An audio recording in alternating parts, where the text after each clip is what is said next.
Brace yourself. We are just a few hours away now from tonight's storm. Some of us will see rain. Some of us will see snow. Some of us will see both. Either way, of course, be prepared for some winter weather. Thanks for joining us tonight. I'm Priscilla Casper. And I'm Glenn Jones. Preparations are underway to get the roads ready for winter travel. Jericho Tran will have that part of our team coverage in just a moment.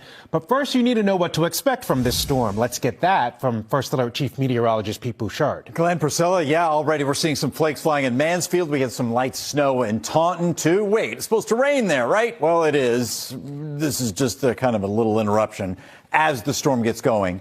We're watching the flakes also reach up to Newburyport. A few flurries there, out there Worcester. Again, the main brunt of the event is waiting until 8 to 10 o'clock tonight. And where's it coming from? Well, it actually materializes on top of us. The precipitation just becomes a little bit more intense and a little bit better coverage, too, as the upper levels of the atmosphere start to come together and lift the air more efficiently. So we're all wet, North Shore, South Shore. We leave this kind of gray zone here. It's really pink. This is where we're seeing the rain-snow line mix back and forth, back and forth. So we're not expecting much in here, but don't be surprised to have some small coatings in some spots. The brunt of the snow is back through Pepperell, Gardner, back into Rutland and Worcester, Boylston. Finally, we get some snow in Worcester, right? Plows will be running. This is the Boston timeline, starting up 9, 10 o'clock, steady precip through the night, ends around 8 o'clock, and then the possibility of some squalls coming through around 1 o'clock in the afternoon as the Arctic front moves through. I still don't think there'll be much of an accumulation. There may be some coatings here and there. So again, we'll keep that zone of coating to an inch to the South Shore and up to the North Shore. 1 to 3 on the low end of this range from Nashua straight down through about Westboro, Bolton, Acton, and also through Billerica and Dracut. Sterling to Shrewsbury, Fitchburg, 3 to 5. That's the jackpot zone, the sweet spot. Tomorrow's temperatures make it up into the 40s. So whatever snow we get, even the coating or half inch, vanishes with these temperatures. Deep freeze sets in tomorrow night. We'll talk more about that and the winds going into the weekend. Stay with us. All right, Pete, thank you. Well, let's take you now outside to NBC 10's Jericho Tran in Fitchburg to show us how people are preparing for this upcoming storm. Jericho? Actually, Priscilla, it was so cold outside that I found an excuse to go inside. But of course, it's all for work. Take a look. This is one of the big items today. Salt selling off the shelves. Actually, if we came here a couple hours ago, you probably wouldn't be able to see me standing here because the piles were so high and customers have been buying salt like crazy. But this isn't the only place that these items are being sold. We went across the state to see how people are preparing. We started out driving down Route 2, which is clear now, but expecting a dusting once the first storm of the winter season begins. A little nervous. I don't know how much we're supposed to get, but if there's a ban in effect, I'm sure it's going to be sizable. This pile was up to here. Oh, wow. So, yeah, we've sold a lot of it. We made our way to Fitchburg, where native New Englanders fill the aisles of Rocky's Ace Hardware to prepare. I think it's a lot busier than it was last year at this time. Stacking up on salt bags and road safety gear. I want to keep this on the car. I do have one already, but this is just so I back up. 20 miles south of Fitchburg, over in Worcester, the Department of Public Works is also preparing for the storm. Here in Worcester, we usually get the first storm before you guys in the Boston area. So we're preparing. We're out actually doing some treatment on roads right now. And back here in Fitchburg, we also saw plows outside, so we do know that they are treating the roads, waiting for that storm. I will not be operating this snowmobile. I'd be better suited for a shovel. But hey, people are definitely preparing for this storm. Here in Fitchburg, Jericho Tran, NBC 10 Boston. Jericho Tran inside instead of outside. I'm not mad at you. Elena, the transgender bathroom debate goes up for a vote at the state capitol, with Montana House Republicans setting a different tone than those in Washington, D.C. Here's Kylie Gibson.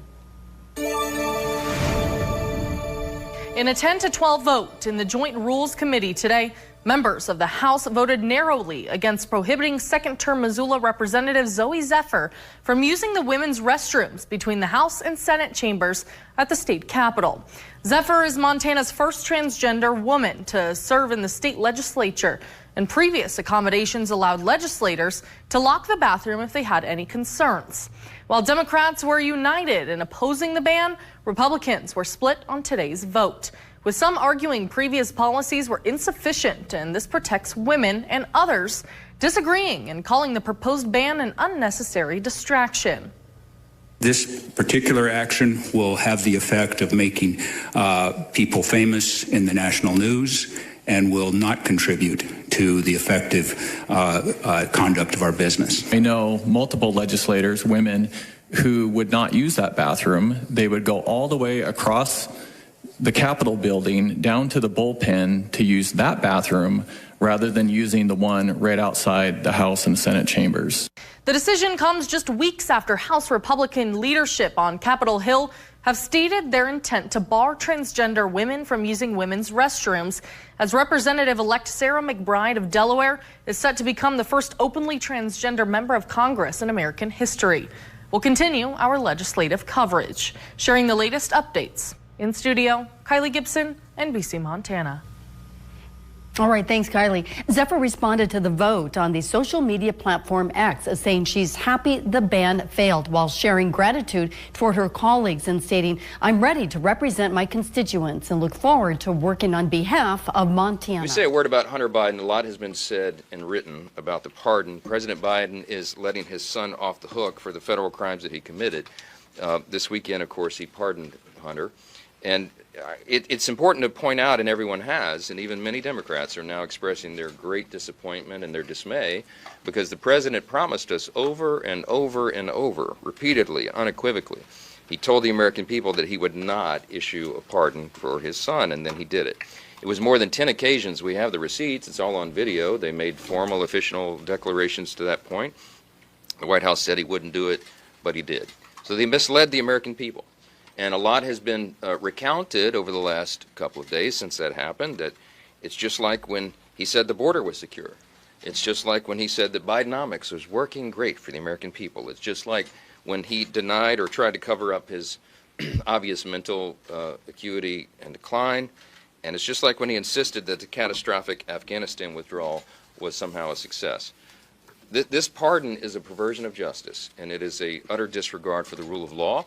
And it further undermines the people's faith in our system of justice. So we have reform on the way, and it cannot happen soon enough. And you've heard us say many times, you've heard me say many times as a former constitutional law attorney litigator, that this is one of the greatest concerns I have, when the people believe that there are two tiers of justice.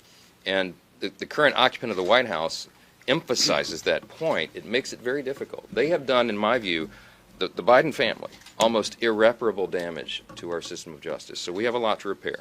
But I am encouraged and excited that we have that opportunity beginning early next year. We need real reform, and this is why President Trump is appointing nominees who will shake up the status quo and get us back to the fundamentals. And I think that's really The White House said today that a broad Chinese hacking operation had infiltrated at least 8 American telecommunication companies, and that none of them have managed to remove these Chinese hackers from their systems. Nick Schifrin has been following this all and joins us now. So, Nick, what did the White House say today? The White House gave new details on what is believed to be the largest hack on American telecommunications firms in U.S. history. As you said, Chinese hackers infiltrated at least 8 communications firms in the United States, and over the last 1 to 2 years, quote, dozens of telecommunications companies across Asia and Europe, and the hack was ongoing. Deputy National Security Advisor for Cyber and Emerging Technology Ann Neuberger said today. The affected companies are all responding. Right now, we do not believe any have fully removed the Chinese actors from these networks. So there is a risk of ongoing compromises to communications. Until U.S. companies address the cybersecurity gaps, the Chinese are likely to maintain their access. Today, intelligence officials were on the Hill briefing all 100 senators in a classified hearing about the Chinese hackers known as Salt Typhoon. And our Lisa Desjardins caught up with Texas Republican John Cornyn. The Chinese Communist Party has infiltrated the telecommunication systems here in the United States in a dramatic and unprecedented sort of way. And it's a subject of tremendous concern. I'm sure you're going to hear more about it because it affects a lot of people, and a lot of, not just in this country, but around the world. Yesterday, Jeff, a senior FBI official admitted the Bureau still did not know how deeply the Chinese hackers had penetrated, even though the Bureau had been investigating since the spring. And it could take years to know the true scope of the hack.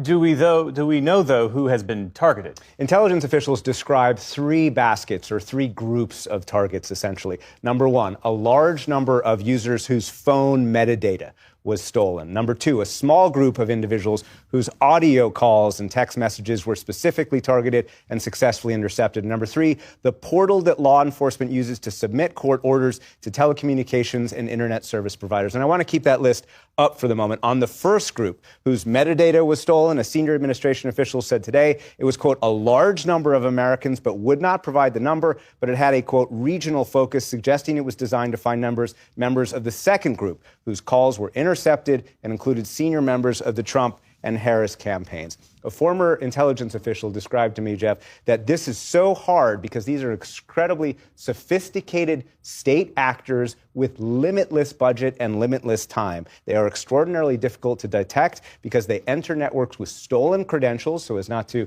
set off alarm bells. And if they detect any surveillance by the Americans, they simply stop moving. They can sit there and take as long as it takes, therefore avoiding detection. And how has China responded to all of this?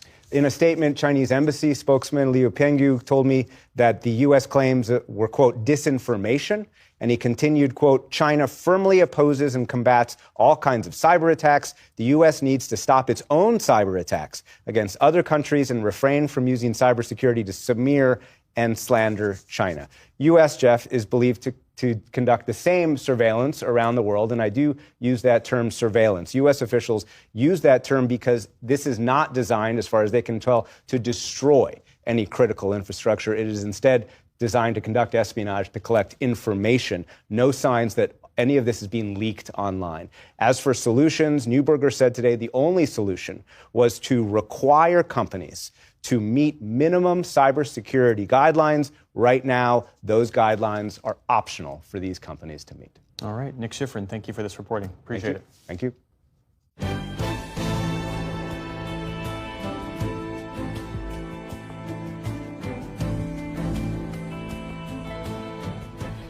We've got to get to that breaking news just into us now. Police are on the scene of a school shooting in Northern California. At least 2 students, we understand, have been taken to the hospital. I want to get right to Morgan Chesky with what else we know right now. Morgan, fill us in. Yeah, Hallie, we've just received an update from the Butte County Sheriff. This was taking place in the small community of Palermo. That's about an hour 15 north of Sacramento. As details stand right now, 2 students were wounded in this school shooting, but authorities are stressing at this point the gunman responsible is dead, believed to have been killed by a self-inflicted gunshot. We do know that school remains on lockdown at this point in time. And Hallie, this was a very small school, about 35 students in total, ranging from kindergarten through 8th grade. Those gunshots initially reported around 1 o'clock today. Authorities did respond. We do not know to what extent they engaged the gunman, but they say while that school remains on lockdown, there is no danger at this point in time. Of those 2 students wounded, at least one of them was airlifted from the scene, but the extent of their injuries are unknown at this time. Again, this remains an incredibly active investigation. Hallie. France's government has collapsed after a no-confidence vote against Prime Minister Michel Barnier ousted his government, handing President Emmanuel Macron a fresh political crisis. Mr. Barnier's government is the first to be forced out by such a vote in more than 60 years, with the trigger being a clash over the country's budget for next year, after a majority of 331 voted in support of the motion to remove him. Opposition parties tabled the motion after Mr. Barnier controversially used special constitutional powers to force through a budget without a vote. The former Brexit negotiator was only appointed by Mr. Macron in September. The National Assembly, France's lower house of parliament, is deeply fractured, with no single party holding a majority. It comprises 3 major blocs: Mr. Macron's centrist allies, the left-wing coalition New Popular Front, and the far-right National Rally. Both opposition blocs, typically at odds, have united against Mr. Barnier, accusing him of imposing austerity measures and failing to address citizens' needs. Any new Prime Minister would face the same challenges as Mr. Barnier in getting bills, including the 2025 budget, adopted by the divided Parliament. There can be no new parliamentary election before July. The tumult that has followed Mr. Macron's decision to call a snap election in the summer has diminished his standing at home and abroad. Mr. Macron's term as president runs until mid-2027, and he cannot be forced out by Parliament. But the RN and the hard left have already been saying he should resign as he faces his biggest crisis in years. As he lacks a majority in Parliament, Mr. Macron's opponents could shoot down one pick for Prime Minister after another.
Renato, calma, tá indo embora lá.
Floods in Malaysia have claimed 2 lives as of Wednesday night.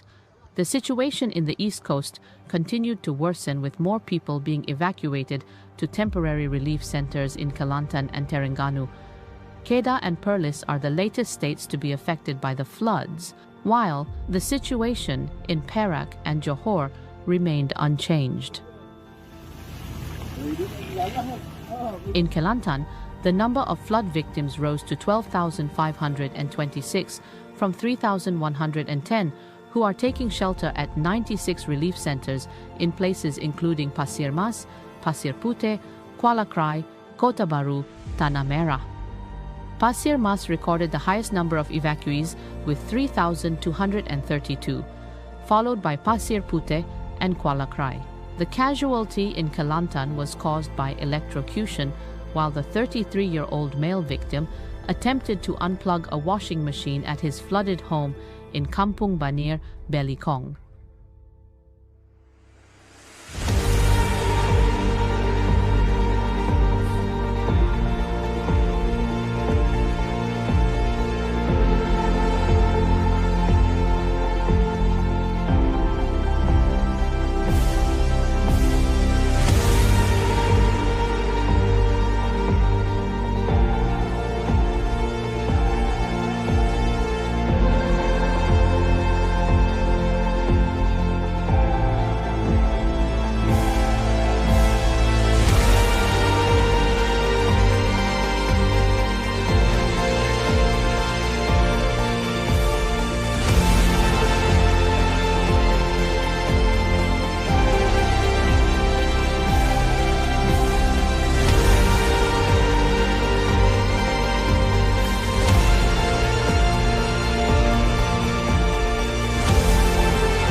Sama meluap lagi.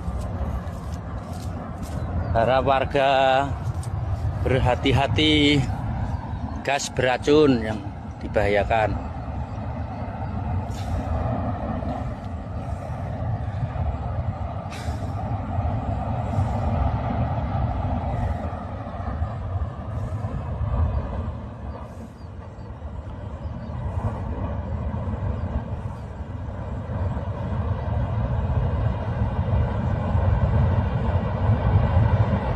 Gunung